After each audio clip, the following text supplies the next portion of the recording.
Hello and a very warm welcome back to the garden, and to celebrate the start of summer the weather has turned cool. It's around 11-12 degrees, but it's great to have some rain.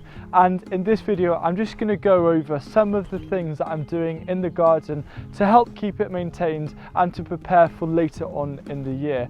Before we get into this video, I just wanted to quickly mention about my Patreon. And my Patreon is a place where I put up 2 extra videos a week exclusive to patrons, showing you more of the behind the scenes of what's happening in this garden and how I do particular things. So it only costs around $3 a month, around £2.50 to access 8 exclusive videos. And if you want to find out a little bit more, head on over to patreon.com/HughRichards.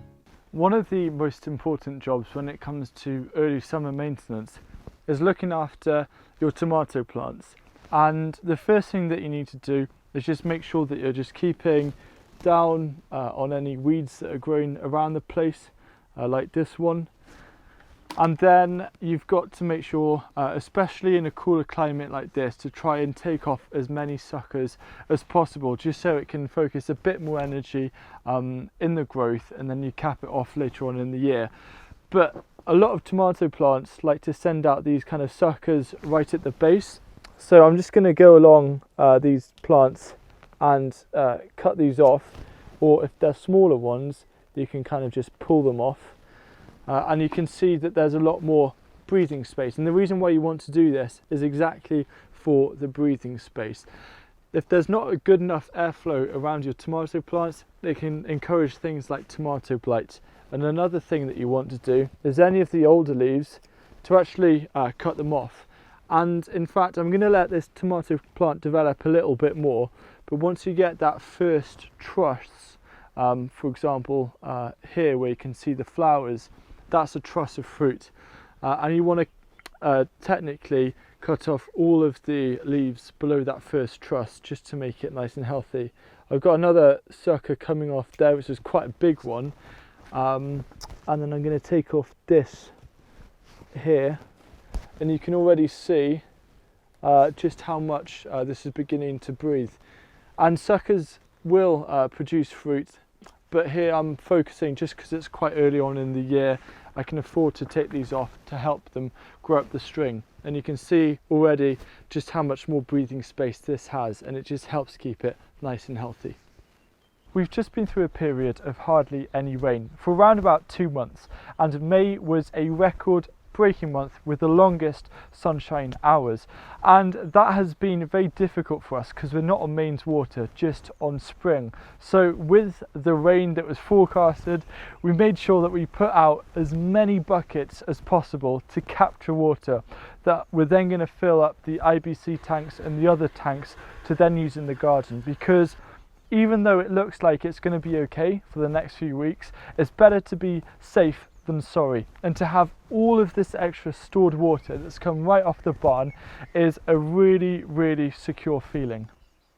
Because we've had so much dry weather, it's been hard to keep up on all of the watering, and as a result some of the things have run to seed. For example, this perpetual spinach here has, but all I'm going to do is cut this seed kind of sprouting head off like this.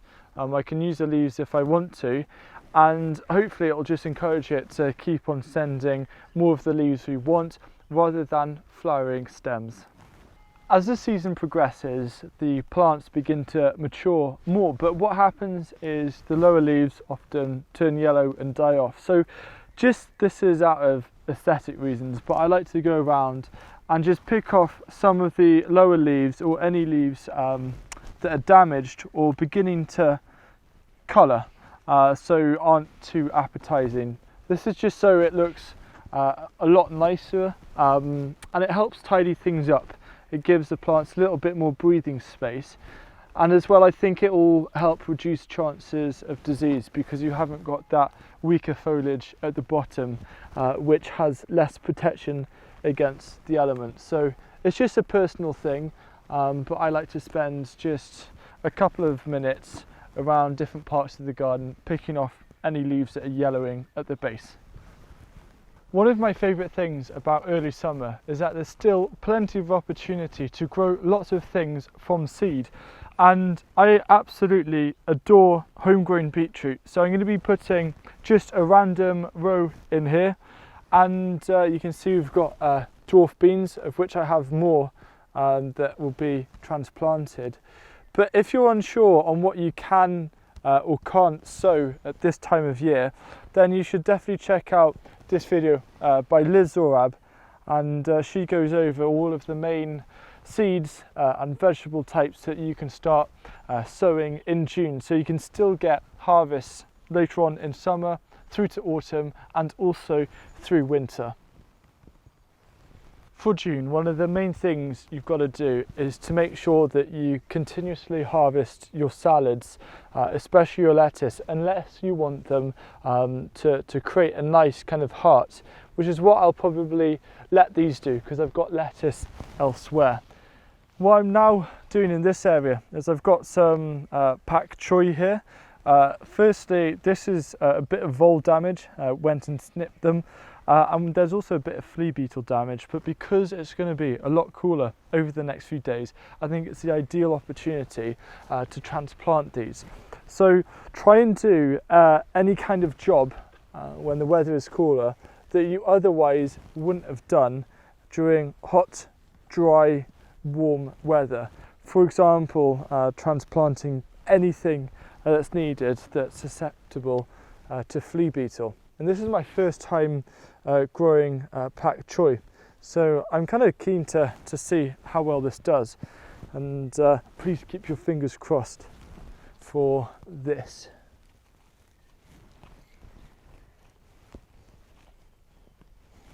June is a month where you have so much growing in your garden, and often if you have a medium garden or lots of different things growing, you can forget at what stages things are. So what I like to do is just have a bit of a look round once a week just to see how things are progressing. And these potatoes are just beginning to come into flower now, which is a sign that we can start harvesting them if we want. So I'll probably let these grow and develop for another 2 or 3 weeks before harvesting, but I know that end of June through to early July, I need to have a nice day of harvesting all of the potatoes and get everything ready to make that harvest successful. For example, storage space, and I can look forward to planning some meals around it. So just take note of what kind of gluts are coming up so you can best prepare for those so you can really enjoy them. One of the best things about June, July and then August is because the beds are really filling up, the need to weed reduces.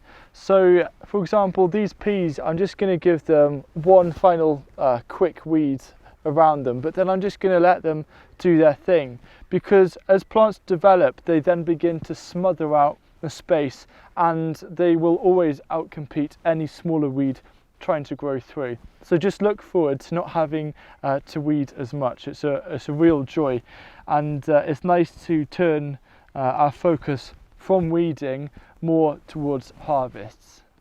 Here's the lettuce, and this is just ready for harvesting. So I'm going to start going around using the Charles Dowding method of harvesting lettuce. I've been using it for like 3 or 4 years now, and it just works an absolute treat. And just in a matter of seconds, I've already got that much food, which is brilliant. Now, a very quick tip about lettuce is if you want to give it a water, the best place that I find to water is directly over the top, over the kind of the crown.